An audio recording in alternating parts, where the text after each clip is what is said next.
শিখলাম, ওই জন্য প্রোনাউন্সিয়েশনটা ঠিক করে করছি। চিল্লাক্স, হ্যাঁ শু শিখিয়েছে, দেখো তো কানে পড়তে পড়তে চিল করছি, ওই জন্য চিল্লাক্স। আজকাল আমি একটু বেশি চিল করে বেড়াচ্ছি, বুঝতে পেরেছো তো? মানে কি বলবো আর কি, চিল করার ঠেলায় বিলগুলো যেগুলো হচ্ছে সেইগুলোর পয়সা মেটানোর জন্য যে ভিডিও করব সেটাই হইতেছে না, ওই জন্য আইসি। আরে ছিলামই না, রোজ রোজ যে বাবা পুজো যেন মনে হচ্ছে আমারই লাগছে, সেটা বড় কথা না। বড় কথা হচ্ছে আমি রিল্যাক্স করতেছি, বুঝতে পেরেছো তো? সবাই সব কিছু করতে পারে, আমি একটু রিল্যাক্স করতে পারি না, হ্যাঁ? যাই হোক, নেল পালিশটা ফোকাস হচ্ছে তো। আমাকে কিন্তু কালকে বলেছে আয়শা যে রিপাদি নেল পালিশটা কিন্তু দেখা যাচ্ছে না, তখন বলেছিলাম কি নেই, আজকে পড়ে ফেলেছি।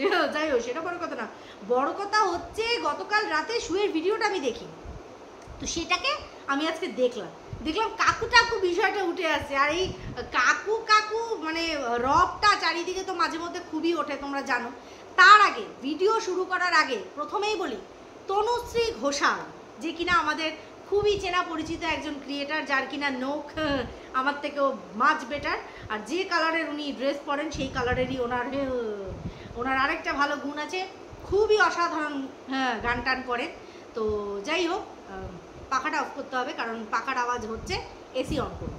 তো তার আগে বলি, দারুণ ভিডিও হয়েছে, তনুশ্রীদির ভিডিও আমি দেখলাম, খুব সুন্দর একটা ভিডিও করেছে, দারুণ পরিবেশন হয়েছে, পয়েন্ট টু পয়েন্ট কথা হয়েছে, একটা কথা আমি বলবো তুমি বাড়তি বলছো বা বাড়িয়ে বলছো কোনো স্কোপই নেই।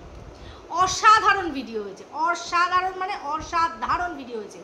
যাকে যে উদ্দেশ্যে যে কথাটা বলেছে সঠিকভাবে একদম অ্যাকিউরেট এক্স্যাক্ট পয়েন্ট তুলে ধরেছে, যার জন্য একটা ক্ল্যাপ তো বানতাই হ্যাঁ। আমার ভীষণ ভালো লেগেছে তনুশ্রীদির ভিডিও। দেখো, সহ ক্রিয়েটার আমরা, একটা সময় হয়তো সুকে সে খুব ভালোবাসতো, সুয়ের এগেনস্টে আমি বলতাম, সেই সময় একটা রাগ বিদ্বেষ, আমরা কিন্তু কেউ কারোর শত্রু না।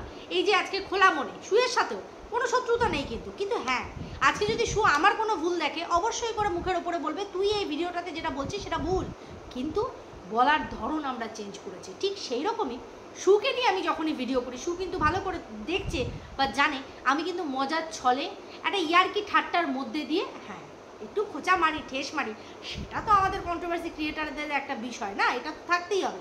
কিন্তু যেটা দেখবো সেটার উপর ভিত্তি করেই কিন্তু কথা বলবো, তার বাইরে কোনো কথা বলবো না। তো এখন যে বিষয় নিয়ে কথা বলতে এসেছি সেগুলো হচ্ছে পুরোনো কাসন্দি, মাই ডগ টাইপস। তোমরা সবাই ভালো করে জানো পুরোনো জিনিসের কিন্তু ঝাঁজ একটু বেশি হয়, বুঝতে পেরেছো তো? সে পুরোনো বিপিন বাবুর তারণ সুধা এই হলো না, পরের বার করবো। তো এই যে মানে ড্রিঙ্কস বলো বা পুরোনো কোনো জিনিস হোক, ইত্যার টাইপস হোক, পুরোনো সেন্ট হোক, তুমি দেখবে এদের না একটা অন্যরকম মানে স্ট্রং একটা স্মেল থাকে বা একটা স্ট্রং গদগদ ব্যাপার থাকে, ঠিক আছে? সব জিনিস কিন্তু নষ্ট হয় না। তো আমি এরকমও শুনেছি ওই পাহাড়ের সাইডে না ওরা ভাত পচায়, জানো তো? ভাত পচিয়ে টচিয়ে ওরা একটা কীরকম যেন ড্রিঙ্কস তৈরি করে, যেটাকে ওরা ওদের ভাষায় মানে এই যে পাহাড়ি যে ড্রিঙ্কস, নেশা একটা দ্রব্য টাইপের, ওরা তো নেশা মানে এই যে যেমন হার্ড ড্রিঙ্কস যেগুলো হয় ওই রকমই ওরা ওই দেশি বানায়। তো এরকম শুনেছি। তো এগুলো মানে কি হচ্ছে, পচিয়ে তৈরি করছে।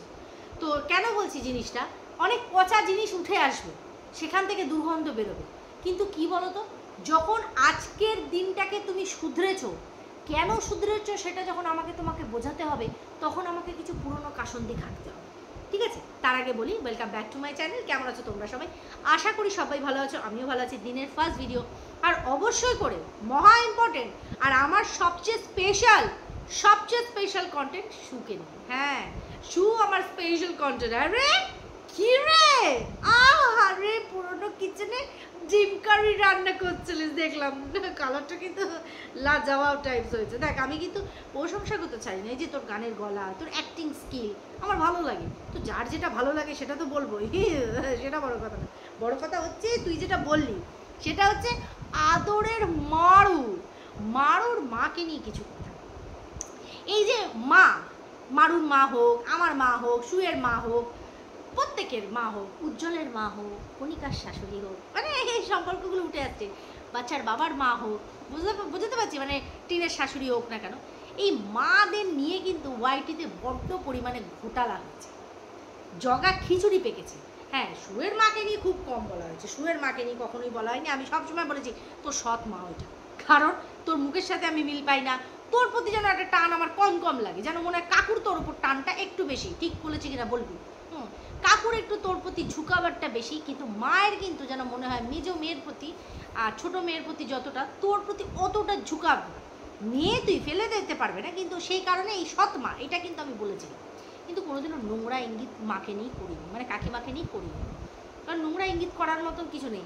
এবার কাউকে যদি বলি হাওড়া থেকে এক ডাকে চেনে, এবার সবাইকে কি নোংরা ইঙ্গিতেই চেনে? অনেক চেনার কারণ আছে, নিজেদের পপুলারিটি নিজেদের কাছে। যেমন আমার ছোটো কাকাকে এক ডাকে চেনে, তাহলে কি নোংরা কারণ না? যাই, সেটা আর বললাম না কি এখানে।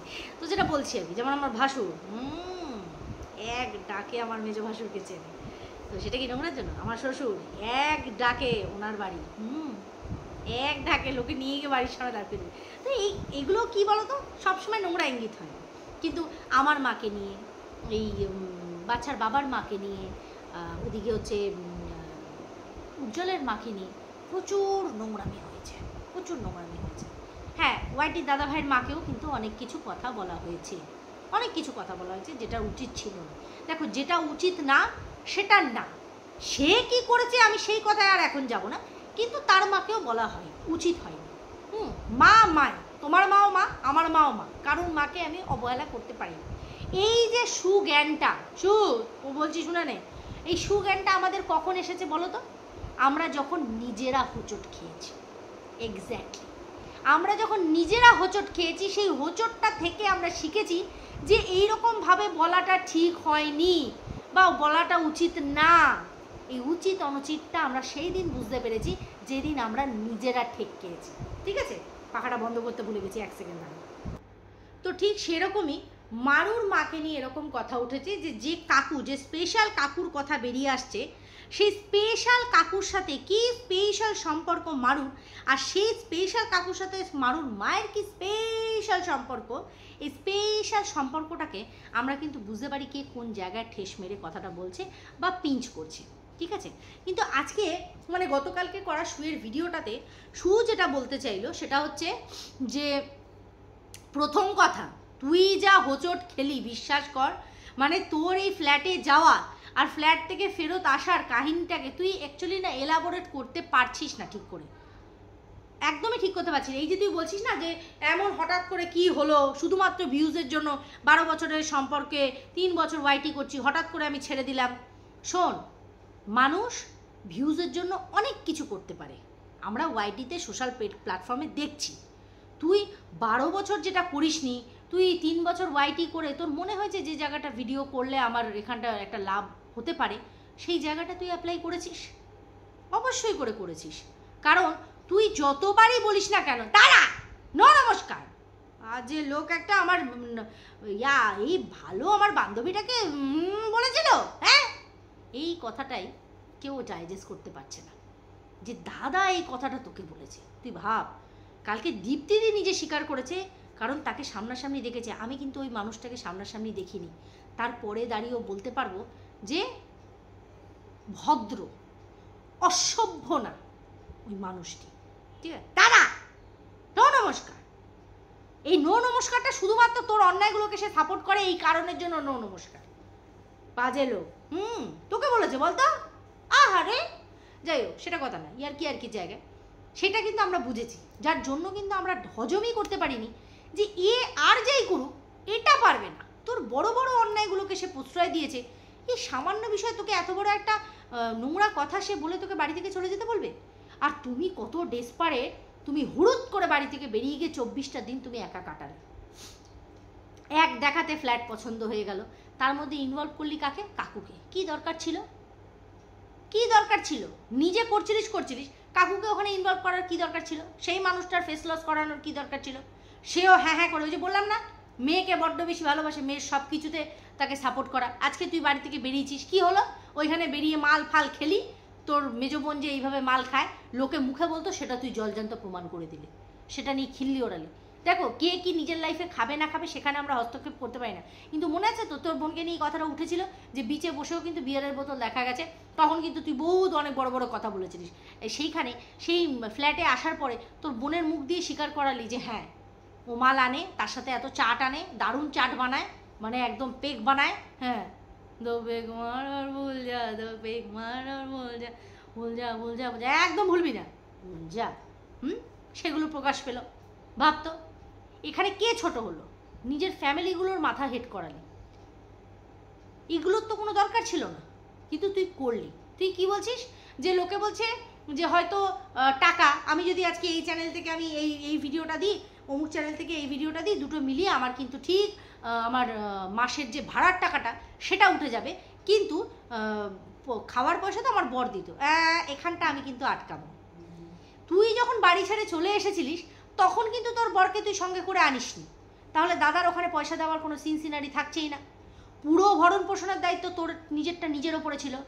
বাড়ি ভাড়া, নিজের খরচ, শেরুর খরচ, এক্সট্রা আনুষঙ্গিক নানান রকমের খরচাপাতি আছে। এসি লাগিয়ে ফেললি, এসির একটা বিল, সমস্ত কিছু করে ফেললি।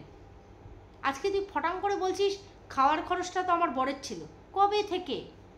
বরের বিষয়টা সবার সামনে ধরা পড়ে গেল, তবে থেকেই মানুষ বুঝতে পারলো অ্যাকচুয়ালি তুই জিনিসটাকে সাজিয়েছিলিস গুটিটাকে সঠিকভাবে, কিন্তু ঠিক এক্সিকিউট করতে পারিস নিজের প্ল্যানটাকে। বললাম না, ফার্স্ট ডে এসেই দাদা প্রথমেই বুঝিয়ে দিয়েছে, একদম কারেক্ট সুইচ মেরে বাথরুমের বুঝিয়ে দিয়েছে। আরে হাম হাম হাম হ্যাঁ, বাকি সব পানি কাম হ্যাঁ, এই জন্য বাথরুমের যে পানি পড়বে তারা সুইচ আমি জ্বালিয়ে দিয়েছি। সেটা বড় কথা না, বড় কথা হচ্ছে এটার কোনো দরকার ছিল না। তুই এখন গুয়ে গোবরে লেপটে যাচ্ছিস নিজের এই যাওয়াটা আর ফেরত যাওয়াটা। এই যে তুই বললি না যে হ্যাঁ মানুষ তো ওই জায়গাটায় প্রশ্ন করবে যে বিষয়টা আমি বলেছিলাম, মানে টুকটাক রিম রিম চামুন্ডায় বুশ, সেটা মানুষ প্রশ্ন করবে, সেটারই উত্তর দে না। ব্লগ চ্যানেলে দিবি তো? অপেক্ষায় থাকলাম যে তুই কি উত্তর দিস। আজকে যে রিজনটার জন্য তুই বাড়ি থেকে বেরোলি, আমি হাঁ করে আশায় ঘর বেঁধে বসেছিলাম কবে তুই বলবি তোর পিরিয়ড বন্ধ হয়ে গেছে। তুই সেই আবার ওইখানে ফেরত গেলি না, নিজের শ্বশুরবাড়িতে ফেরত গেছিস, সেটার জন্য লোকে অবশ্যই অ্যাপ্রিসিয়েট করবে। অ্যাপ্রিসিয়েট করবে না কেন? নিজের বাড়িতে থাকবি। ধিক্কার তো ওখানে জানিয়েছিলাম যে এত সামান্য একটা বিষয় এইটাকে মানে হাইলাইট করে তুই বাড়ি ছেড়ে দিলি কি করে ওই রকমভাবে? পাড়ার লোককে হাসিয়ে মানে মজা লাগে নাকি? যাই হোক, এটা তো বিয়ে গেল, তো সেখান থেকে এবার এই টপিকটা গেল। এইবার আসি এই যে মারুর মাকে নিয়ে। তুই বলছিস অনেকেই এই কথাটাকে খোঁচা মেরে বলছে যে মারুর ওই কাকুর সাথে স্পেশাল একটা সম্পর্ক মারুর মায়ের, কিন্তু আমার মনে হয় না এরকম কিছু আছে, বা আমি সঠিকভাবে জানি না, কারণ তাদেরকে আমি একসাথে দেখিনি। যখন দেখিনি তাদের এইভাবে চরিত্রে আঙুল তোলাটা ঠিক না। এক্স্যাক্টলি আজকে এই বিষয়টা কেন জানিস তুই বলছিস? তুই কিন্তু সেদিন চিন্তা করিসনি যেদিন ওই উজ্জ্বলের মাকে ওই লুঙ্গি দাদা মানে কৌশিকদার সাথে কিন্তু শুয়ে দিয়েছিলিস নিচের ঘরে, যে যৌবনে রেডিট হয়। তুই সেদিনকে চিন্তা করিসনি কণিকাকে তার ভাসুরের সাথে শুয়ে দেওয়ার জন্য? তুই সেদিন চিন্তা করিসনি। তুই সেদিনও চিন্তা করিসনি যেদিন আমাকে আমার শ্বশুরের সাথে শুয়ে দিয়ে ওই বড় ছেলেকে বিকলাঙ্গ। দেখ শু, আমি এই কথাগুলো মনে করাতে চাই না, কিন্তু আজকে তুই যে কথাগুলো সঠিক ওয়েতে বলছিস যে হ্যাঁ কখনো আমরা কারুরটা না দেখে কারুর দিকে চরিত্রে আঙুল তুলতে পারি না। সত্যিই তো, তুই আমাকে আমি তোকে, আমরা কি পার্সোনালি পরস্পরকে চিনি না তো, কিন্তু ওয়াইটির বাজারে দাঁড়িয়ে আমরা পরস্পরকে এইভাবে নগ্ন করেছি যেটার কোনো দরকার ছিল না। আর আজকে সেই জায়গাটায় আমরা কেন বুঝতে শিখেছি জানিস? কারণ সেই দাগটা ঘুরে নিজেদের ওপর এসেছে। কিছু না করেও চরিত্রের দাগ নিতে হয়েছে।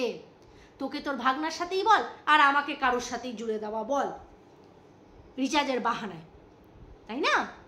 তুইও তো বলতে ছাড়িসনি, আমিও তোকে বলতে ছাড়িনি, কিন্তু এই জিনিসটা আজকে আমরা রিয়েলাইজ করি যে হ্যাঁ কখনো কারুরটা না দেখে, কাউকে সঠিকভাবে না জেনে গোপন সূত্র মারফত কোনো কিছু বলতে নেই। আমি কি দেখেছি, মানে তুই কি দেখেছিলিস কণিকা ওর ভাসুরের সাথে শুচ্ছে? তুই কি দেখেছিলিস কৌশিকদা ওর উজ্জ্বলের মায়ের সাথে শুচ্ছে? কিন্তু শুয়ে দেওয়া হয়েছিল, চরিত্র গড়ে দেওয়া হয়েছিল। সন্দীপের মা, আজকে বলতে বাধ্য হচ্ছি, তার পাশে ওই জন্মদিনের বাড়িতে এক ভদ্রলোক দাঁড়ালো, ওই জলপাইগুড়ি কাকুর বন্ধু, তুই বললি তার সাথে সে পরকীয়ায় লিপ্ত। আমরা কি দেখেছি যে তার সাথে সে পরকীয়ায় লিপ্ত? এরকম রাস্তাঘাটে চলতে গেলেও তো আমাদের পাশাপাশি ঠেকা লেগে যায়। পাশে কেউ দাঁড়িয়ে আছে বা কারোর সাথে দাঁড়িয়ে আমি কথা বললাম মানে তার সাথে আমার নোংরা সম্পর্ক? How is this possible? আজকে তোর ভাগনার সাথে যে তোর সম্পর্কটা গড়া হয়েছে, মানুষ বলেছে, আজকে তুই বলতে চাইছিস যে না কোনো সম্পর্ক, আমরাও মেনে নিলাম যে কোনো সম্পর্ক নেই, তোর পরেও মানুষ বলেছে। সেই বিষয়টা আমরা রিয়েলাইজ করেছি যে বিনা কারণে যখন চরিত্রে কেউ দাগ তোলে কতটা কষ্ট হয়। সেইখান থেকে দাঁড়িয়ে তুই আজকে রিয়েলাইজ করে বলছিস যে মারুর মায়ের বিষয়ে ওইভাবে বলাটা যায় না, কারণ তাকে আমরা কোনো সময় এইভাবে দেখিনি। এক্স্যাক্টলি। আর যদি এই জিনিসটা আমরা অনেক আগে বুঝে যেতাম, আমরা ওয়াইটিটা আমাদের আরও পরিষ্কার পরিচ্ছন্ন থাকতো। পুরনো জিনিস ভুলে গেলে তো চলবে না, পুরনো থেকে মানুষকে শিক্ষা নিতে হবে। এই কথাটা বলি বলে অনেক জ্ঞানপাপী দিদিভাইরা আছে, তারা বলে কি পাল্লা ভারী করো, তোমরা পাল্লা ভারী করো, নিজে দোষ করেছো নিজেরটা বলো। না না না, একা দোষ করিনি, এইরকম দোষের থেকে মহামারী দোষ আরও অনেকে করেছে। কিন্তু একটা জায়গায় এসে সবাইকে থামতে হয়, একটা জায়গায় এসে সবাইকে বুঝতে হয়। এখনও কিছু নোংরা ক্রিয়েটার আছে যারা কিনা এখনও নোংরা চারণ, নোংরা ইঙ্গিত দিয়ে ভিডিও করছে। সে খাট কাঁপানোই বলো, ওই যে বললাম তনুশ্রীদির ভিডিও এ ক্লাস, টপ ক্লাস ভিডিও হয়েছে, খাট কাঁপানো। আরে যাকে বলছে সে তো নিজের জন্ম পরিচয় দিয়েইছে যে সে নোংরা থেকেই উঠে এসেছে, তো তার কাছ থেকে এক্সপেক্ট করা যায় যে সে ওটা নোংরাটা বলবে। কিন্তু বড় বড় উঁচু উঁচু জায়গার এরিয়ার পশ ফ্ল্যাটে বসে থাকা মানুষজন কি করে ভদ্র বাড়ির ভদ্র মানুষ হয়ে গিয়ে তারা কি করে নোংরামি উচ্চারণ করে, সেটা দেখে অবাক লাগে। প্রেজেন্ট ডেতে অতীত থেকে আমরা যেটা শিখেছি তাতে আমরা নিজের প্রেজেন্টটাকে শুধরানোর চেষ্টা করছি যাতে ভবিষ্যৎটা আরও উজ্জ্বল হয়। আর এরা প্রেজেন্টে বসে বসে নোংরাকে ঘেটে যাচ্ছে। তুই বলেছিলিস এখন আমি তোকে সমস্ত নোংরাগুলো বলবো, তাই না? তাই সুকেও বললাম যে আজকে তুইও বুঝতে শিখেছিস স্রেফ এই কারণে, কারণ ঘাটা খেয়েছিস। আজকে এই জিনিসটাই যদি আগে বুঝতিস তাহলে হয়তো দিনটা অন্যই কিছু হতো, তাই না? তাই কি না বলো? চলো সবাই খুব ভালো থেকো, সুস্থ থেকো। এটা আমার মনে হলো যে এটা আমার ভেতরে খুব কুরকুর করছিল, তাই মনে হলো যে না এটা নিয়ে একটু বলি, কারণ আমি সুয়ের ভিডিওটা দেখিনি। সুয়ের অ্যাকচুয়ালি কন্ট্রোভার্সিয়াল ভিডিওগুলো আমি একটু ইদানিং অ্যাভয়েড করছিলাম, অন্যদিকেই ফোকাস করছিলাম। বাট ওর এই কালকে রাতের ভিডিওটা যখন এখন আমি দেখলাম, টিনেরটাও দেখলাম, ওরটাও দেখছিলাম। ওরটা আমি পরে দেখেছি, টিনেরটা আগে দেখেছি। কিন্তু ওরটা দেখার পরে ভাবলাম না, টিনকে নিয়ে আগে ভিডিও করবো না, আগে আমি এই বিষয়টা নিয়ে দুটো কথা বলি। চলো সবাই খুব ভালো থেকো, সুস্থ থেকো। অবশ্যই করে দেখা হবে নেক্সট ভিডিওতে, ততক্ষণের জন্য